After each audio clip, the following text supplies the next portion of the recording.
태극신검이를 시작하겠습니다. 이상이 생긴 구성요소들이 다른 구성요소들과 어떠한 관계를 형성하고 있는지를 살핀다라는 문장을 살펴보겠습니다. 경제 영역을 전체로 설정하면 경제 영역의 구성요소는 부분이 됩니다. 경제 영역은 생산과 소비를 하는 영역이죠. 굉장히 광범위하죠. 부분엔 여러 가지가 있을 수 있죠. 시장, 기업 이러한 것들은 부분이 되는 거죠. 이 부분은 원래부터 존재하는 것이 아니라 그 부분을 생겨나게 한 근원이 있으며 근원이 원인작용으로 생성된 결과물입니다. 부분은 그냥 생겨나는 게 아니라는 거예요. 하지만 생성되는 순간 그 부분 역시 다른 것을 생성시키는 원인작용을 일으키게 됩니다. 즉 전체 속에 속한 부분은 일정한 기능을 수행하게 되는 것입니다. 부분이 원인과 결과라는 두 속성을 지님으로써 관계가 형성되는 것입니다. 이 전체와 부분이 관계인 거죠. 꼭 경제 영역에만 해당되는 부분은 아니죠. 예를 살펴봐야 되겠죠. 그러면 간단히 인과가 관계를 어떻게 드러내는지 살펴보겠습니다. 원인과 결과가 관계를 드러낸다, 이렇게 얘기하고 있죠. 종속관계의 경우 하나의 근원이 종속된 부분을 생성시킨 경우입니다. 그렇죠. 예를 들어 상품시장을 바탕으로 활동시장이 생성되었습니다. 활동시장 역시 상품시장이겠죠. 거래하는 대상은 다 상품이잖아요. 근데 여기서 상품시장은 좀 약간 구별하는 거죠. 사람들이 필요하는 것을 거래하는데 주로 이제 물건을 다루겠죠. 활동시장이 없더라도 상품시장은 존재할 수 있지만 상품시장이 없는 곳에서 활동시장은 존재할 수 없습니다. 그렇죠. 활동을 거래하지 않아요. 집단에서 집단 간 거래를 하기 위해서는 상품시장이 있어야 되잖아요.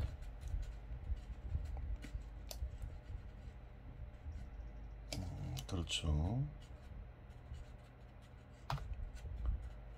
상품시장이 없는 곳에서는 그래요. 활동시장은 존재할 수 없죠. 활동을 거래하잖아요. 기업이 거래를 하는데 기업이 없으면 활동시장은 없겠죠. 기업은 상품을 판매해야지 존재할 수 있잖아요.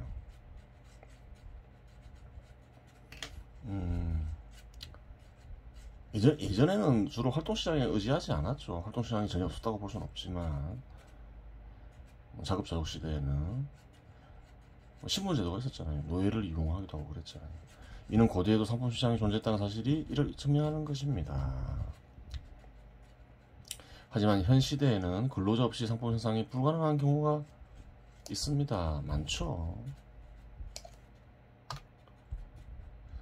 기술적 사회적 조건이 필연적 조건으로 작용하여 그러한 현상을 만들어냈습니다. 그래요. 1인 기업도 있지만 기업이 커지면 여러 사람들이 필연적으로 모여야 되죠. 고대에는 근로자가 없더라도 노예를 이용한 생산이 가능했습니다. 생산된 순간 새로이 나타날 결과의 원인으로 작용함을 알 수 있습니다. 그리고 어떤 것이 생겨나면 그 결과라 하더라도 또 새로 생겨날 것의 원인이 되죠.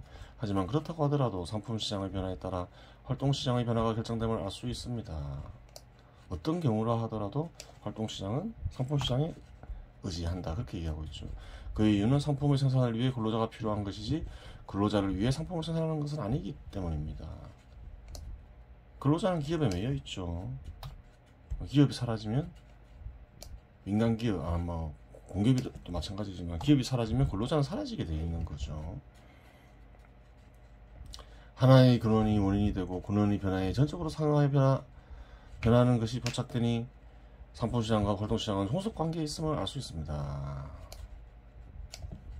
그래요.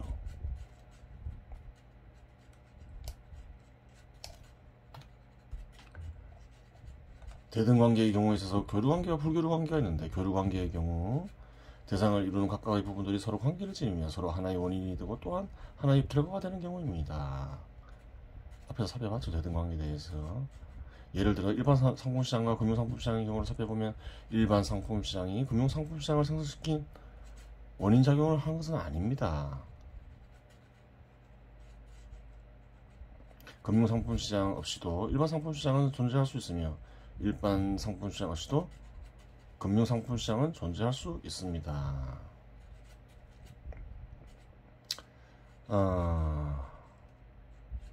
그래요. 금융상품도 기본이 있죠.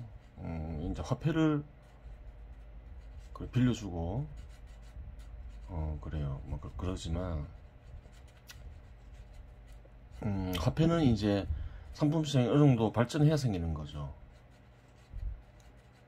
근데 근본을 따지면 꼭 일반 상품시장에 금융상품시장이 의지하지 않는다. 이렇게 얘기하는 거죠. 거기서 이제, 금융상품시장의 기원 때문에 그런 거죠. 화폐가 없더라도 곡식을 빌려주고 이자를 받을 수 있잖아요. 상품시장이 별로 발달하지 않았다 하더라도. 근데 그런 걸 생각해서 쓴 글이겠죠. 역사적으로 서로 관련을 맺게 되는 것이긴 하지만 그렇다고 하여 어느 하나의 시장이 다른 하나의 시장을 생성시킨 원인은 되지 못합니다. 금융상품시장은 여러 개의 근원과 근원으로부터 생성되는 원인들을 지니고 있습니다. 하지만 일반 상품시장과 금융상품시장이 공존함으로써 서로 수익의 근원이 되는 기능을 일정 부분 수행합니다. 일반 상품시장의 주체가 되는 기업이 자본을 전적으로 금융상품시장에 의존하지는 않습니다. 자본가와 기업가 자신의 재산만으로도 자본을 형성시킬 수 있습니다. 하지만 일정 부분을 금융시장 상품시장으로부터 대출을 통해 조달하는 것도 사실입니다. 금융상품시장의 주체인 금융상품 역시 다른 질을 지닌 자본에 대출함으로써 이윤을 획득하고 있습니다. 즉 상호간에 일정 부분 관계를 지니며 서로 이득을 얻고 있음을 알 수 있습니다. 그렇죠. 기업은 금융업을 종사하는 기업이 아니라 하더라도 기업은 많은 화폐를 얻어서 예금을 할 수도 있죠. 또 기업은 돈이 필요한 기업은 대출을 받을 수도 있죠. 그래요. 그러면 금융상품시장은 기업의 발전으로 인해서 굉장히 커질 수 있는 거죠.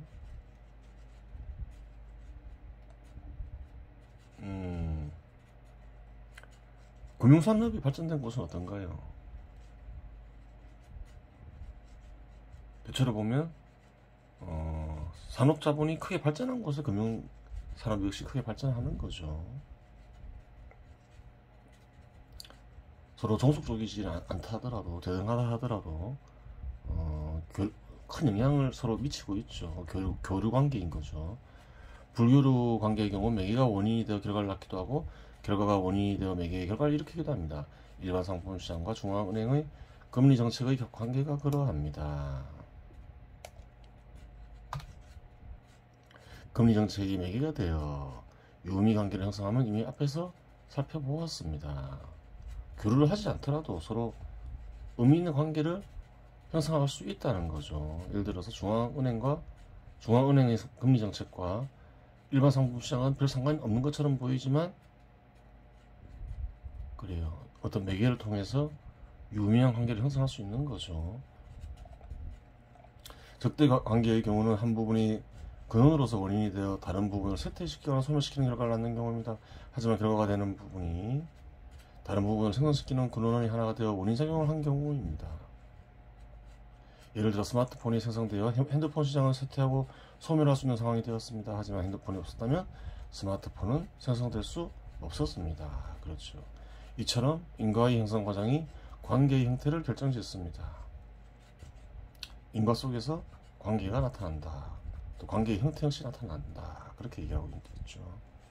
예로서 설명하자면 선천발기 첫 번째 기회에서 통상적으로 금리 인상을 3번 해야 정상인데 5번 하였다면 원인을 살펴봐야 합니다. 이건 가정인 거죠. 3번 하는 게 정상이다 이 말은. 원인은 금리를 생성시키는 근원이기도 하기에 자연히 근원의 이성여부도 판단이 가능해집니다. 금리에 영향을 미치는 근원은 금융상품에 대한 수요 공급 관계가 있을 것입니다. 그래요. 자연히 근원의 구조 변화도 감지할 수 있는 것입니다. 하지만 과거와 큰 차이가 없는데 5번 법률이 이상하였다면 이는 과거와는 다른 원인으로 작용하게 되어 다른 결과를 낳게 되는 것입니다. 그래요.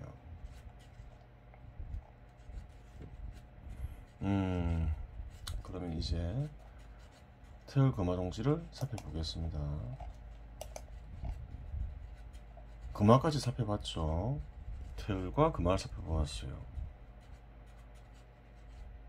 태울은 이론신이고 금화는 뭔가요? 마음에서 드러난 절대자의 인간의 마음에서 드러난 절대자의 마음이라 했죠. 그러면 이거는 무엇을 말하고 있는 글일까요? 그래요. 비결이라 했죠. 인간의 마음에서 절대자의 마음을 드러나게 하는 비결을 얘기하고 있는 거겠죠. 그러니까 이런 신의 다른 표현인 태울과 절대자의 마음의 상징적 표현인 금화를 언급한 것이겠죠. 방법은 뭐냐 이렇게 될 거 아니에요. 회광지공, 회광, 빛을 되돌린다. 이것이 이제 방법이 되는 거죠. 방법에 대해서도 간략히 언급해야 되겠죠. 회광지공, 전용역법, 주상천신, 빛을 되돌리는 이름, 전부 거슬러 사용하는 법이다. 거슬러서 사용하는 법이다. 그렇게 얘기하고 있죠. 거스르는 법을 쓴다. 그리하여 천심, 하늘의 마음에 머무르며 생각하는 것이다. 그렇게 얘기하는 거죠. 빛을 되돌리는 일, 회광, 상징적인 표현이죠. 빛은 절대자의 생각이죠. 절대자의 생각을 드러나게 하는 일이다 이 말이죠. 처음부터 끝까지 평상시 생각하는 방식에 거스르는 방식이다. 그렇죠. 인간의 마음이 아닌 하나의 어떤가는 신의 마음에 머무르며 생각하는 방식이다. 평상시 생각하는 방식이 뭔가요?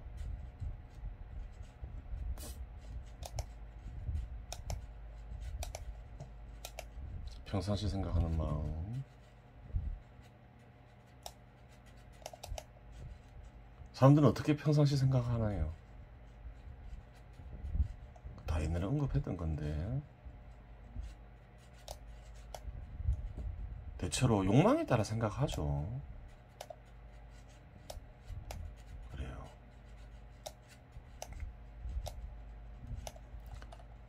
인간이 영원히 생각을 하는데 어떻게 생각하냐? 욕망 속에서 생각을 한다는 거예요. 그러면서 드러나는 마음이 인간의 마음이라는 거죠. 역법이라는 건 뭘까요?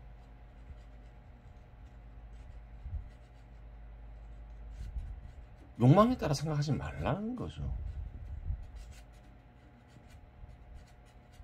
욕망에 따라 생각하고 또 욕망에 의해 만들어진 관념에 입각해서 생각을 하죠.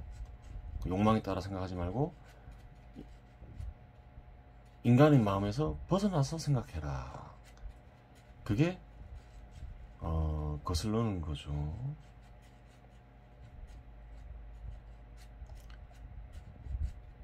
그래요. 절대 인간의 마음에 머무르지 않으니 한번 거스르는 것이고, 두 번째 욕망의 바탕에서 생각하지 않으니까 두 번 거스른 거죠. 두 가지만 거스르면 되냐? 그게 아니겠죠. 영혼이 절대형과 같이 생각하는 거죠.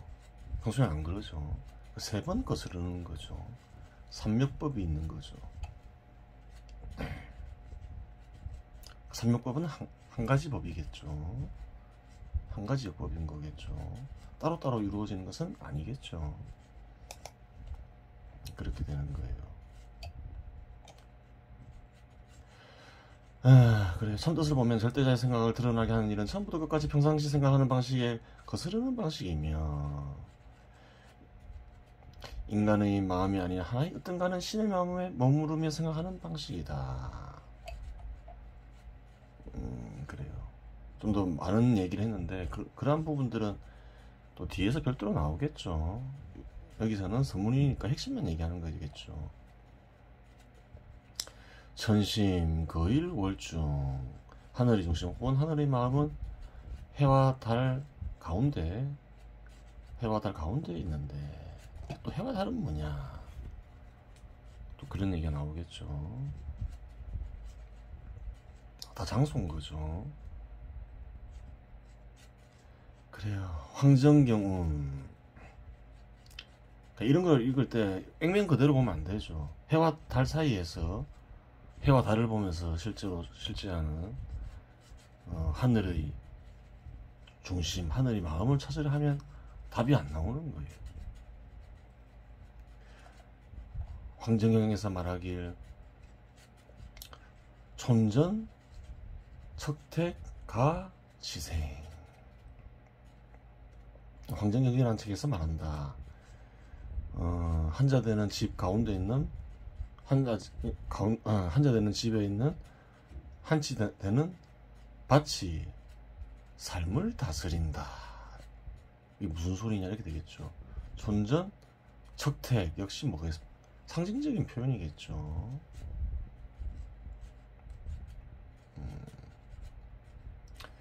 여기에 대해서 약간 좀 부연 설명을 해주죠. 자택은 얼굴을 가리킨다. 척은 뭔가요? 자, 30cm죠. 30cm 되는 집이 있나요? 사람이 살 수 있는 집이 있나요? 그런 집은 없죠. 그냥 비유적 표현인 거죠. 근데 그것은 실제 하는 집이 아니라 얼굴을 가리킨다, 이렇게 말하죠. 한치 정도 되는 밭은 무엇인가? 초는 한치인데 3cm죠. 3cm 되는 밭이란 건 없죠. 이것도 역시 비유적 표현이죠. 한자 정도 되는 집에 있는 한치 정도 되는 밭. 찾아야 되겠죠. 뭔지. 척택은 얼굴이다, 얘기했죠. 면상에 있는, 그러면 한치 되는 밭은 뭘까요? 그것이 천심이 아니고 어디겠는가, 이렇게 얘기하고 있는 거죠. 그래요. 비천심 이하 방촌, 이렇게 되는 거겠죠.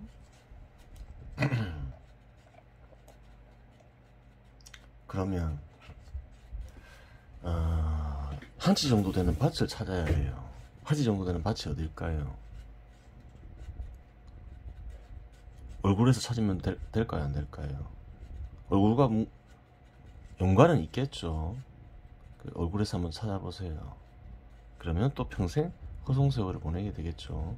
얼굴하고 무관한 것은 아니지만 또 얼굴에 있는 것은 아니겠죠. 그래, 한번 뒤에도 뭐 다 설명하겠지만 이 정도로 설명하는 게 좋겠죠. 참뜻, 이런 신의 마음은 해와 달은 어딜까요? 표상으로 이루어진 곳과 뜻으로 이루어진 곳 사이에 있다. 실제하는 해와 달이 아니다. 그것을 얘기하고 있죠. 황정경에서는 한자 정도 되는 집에 한치 정도 되는 밭은 삶을 다스릴 수 있다라고 말하는데, 한자 정도 되는 집은 얼굴을 가리키고 한치 정도 되는 밭은 이런 신의 마음이 아니고 어디겠는가. 그래요.